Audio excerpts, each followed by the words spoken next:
The red light above camera 3 flickered on, bathing the CBS Mornings studio in its familiar glow. To millions of viewers, it was just another weekday broadcast, coffee poured, headlines delivered, smiles practiced. But beneath the polished surface, tension simmered, sharp enough to cut through the air. Faith Hill sat tall at the curved glass desk, her posture calm but her eyes alert. She had joined the show as a special rotating co-host weeks earlier, welcomed with applause and glowing promos. A country music icon stepping into morning television had been a ratings win, at least on paper. Behind the scenes, however, the transition had been anything but smooth. Across from her sat Nate Burleson, former NFL star turned TV personality, his grin as easy as ever. Viewers loved his warmth, his humor, his knack for keeping things light. Faith respected that, she truly did. But respect didn't erase the quiet clashes that had been building since her first week. Coming up next, the producer's voice crackled in their earpieces. We're talking about authenticity in the music industry, artists speaking out against label pressure. Faith's fingers tightened slightly around her cue cards.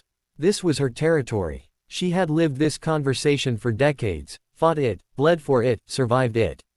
The segment began smoothly. Nate opened with a relaxed intro, setting the tone. "Faith," he said, turning toward her, "you've had such a long, successful career. Some people say artists today complain too much about industry pressure. What do you think?" Faith smiled politely, but there was a spark behind her eyes. "I think it's easy to dismiss those voices if you've never had your identity negotiated in a boardroom," she said. "Artists, especially women, are often told who to be before they're asked who they are." A murmur rippled through the control room. This was stronger than the rehearsed version. Nate nodded, but then leaned back, crossing his arms. "Sure, but isn't pressure part of any job? Athletes deal with it, broadcasters deal with it. At some point, you sign up for the game." The smile on Faith's face faded, just a fraction. "There's a difference between pressure to perform and pressure to erase yourself," she replied evenly. The camera cut between them, the tension now visible even to casual viewers. Nate chuckled lightly, trying to soften the moment. "I'm just saying, nobody forces you to stay. You always have a choice." The words landed harder than he intended. Faith turned fully toward him. "Do you really believe that?" she asked. "Because for a lot of young artists, walking away means losing everything they've worked for." The studio went quiet. No one spoke in the earpieces. This wasn't on the rundown. Nate's jaw tightened. "I believe in personal responsibility," he said. "Blaming the system forever doesn't move the conversation forward." Faith inhaled slowly. Years of interviews, compromises, and quiet frustrations rose in her chest. "And dismissing lived experience doesn't move it forward either," she said. "It just protects the people who benefit from silence." The red light stayed on. They were still live. From the control room, a producer frantically signaled to wrap the segment, but neither host noticed. Nate's voice sharpened. "Faith, no one's dismissing you. But this show isn't the place for personal grievances." Her eyes flashed. "This show invited me here because of my experience," she said. "If honesty makes people uncomfortable, maybe that's something worth examining." The anchor desk felt suddenly too small, the studio lights too hot. Faith could hear her heartbeat louder than the teleprompter's soft whir. The director finally cut to commercial. As the theme music played, Nate exhaled and looked away. Faith removed her microphone, her hands steady despite the storm inside her. A producer rushed over. "Faith, we need to talk," she whispered urgently. Faith stood. "No," she said quietly. "I think I'm done talking." Nate turned back to her, surprise flickering across his face. "Hey," he said, lowering his voice, "this got out of hand. We can reset." Faith met his gaze, calm but resolute. "This didn't get out of hand," she replied. "It finally showed its hand." She walked off the set as crew members froze in place. Cameras kept rolling for B-roll, capturing the empty chair she left behind. In the hallway, Faith leaned against the cool wall, the muffled sounds of the studio behind her. For the first time since joining CBS Mornings, she felt clarity instead of compromise. Her phone buzzed, texts already pouring in, clips circulating, headlines forming, but in that quiet corridor, none of that mattered. She had spent her life singing about truth, about standing your ground when the world tells you to bend. Walking away wasn't quitting, it was choosing herself. The corridor outside Studio 57 felt miles away from the bright, controlled chaos Faith Hill had just left behind. Her heels clicked softly against the polished floor as she walked, each step loosening something tight in her chest. A security guard nodded, unsure whether to stop her. He didn't. Inside the control room, producers scrambled. Did she really leave? One whispered. She took her mic off, another said, eyes glued to a monitor now filled with stock footage and the show's logo. Nate Burleson sat at the desk, hands folded, staring at the empty chair beside him. He'd handled pressure before, fourth-quarter drives, live TV mishaps, headline storms, but this felt different. This felt personal. Backstage, Faith reached her dressing room and closed the door. The silence rushed in, heavy but honest. She sat down, exhaled, and finally looked at her phone. Dozens of messages. Her publicist. Her husband, Tim. Fellow artists. Unknown numbers. One headline notification blinked at the top of her screen. Tense on-air clash. Faith Hill walks off CBS Mornings set live. She didn't open it. Instead, she called Tim.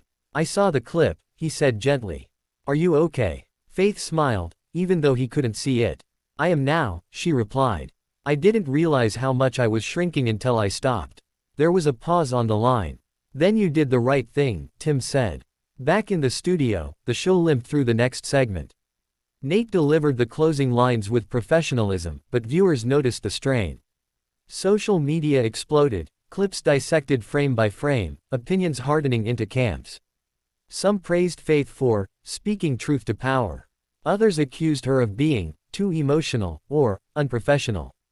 By noon, CBS Mornings executives convened an emergency meeting. This isn't what we signed up for, one senior producer said.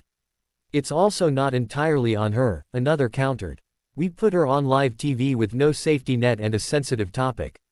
What about Nate? Someone asked. Nate sat at the far end of the table later that afternoon, listening more than speaking. When he finally did, his voice was steady. I didn't mean to dismiss her, he said. But this show works when we balance passion with structure. Yesterday, we lost that balance. No one disagreed. But the damage was already public.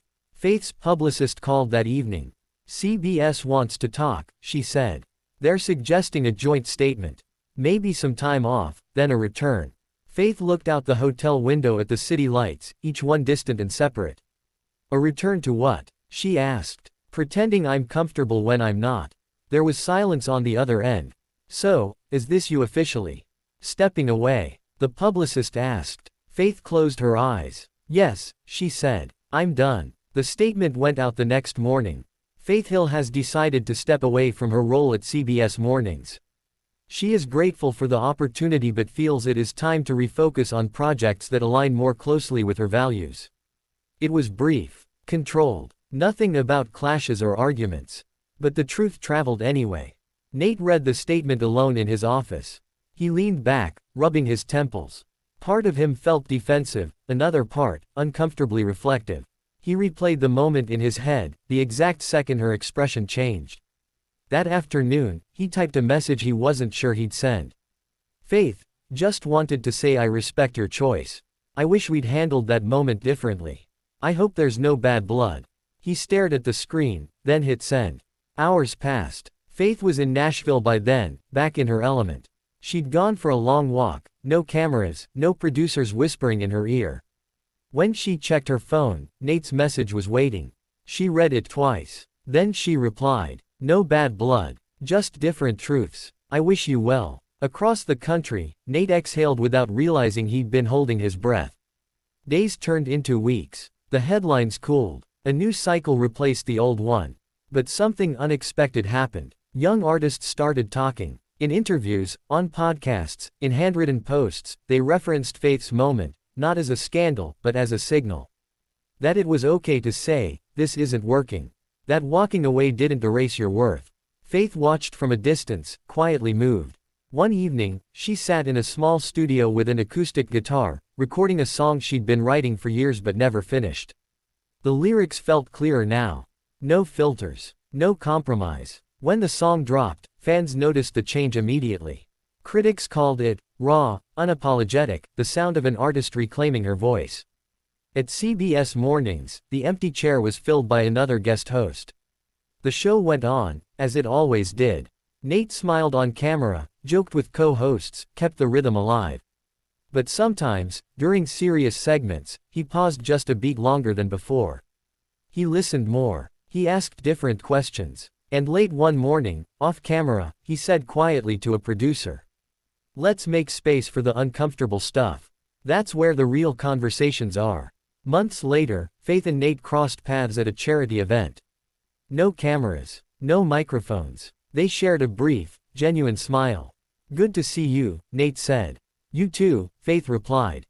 No apologies. No explanations. Just mutual understanding. Faith left the event early, stepping into the night air with a sense of peace she hadn't felt in a long time. She hadn't quit because she was weak. She quit because she was strong enough to know when a chapter had ended. And sometimes, the bravest thing you can do on live television, or in life, is stand up, walk away, and trust that your voice will carry further without the stage.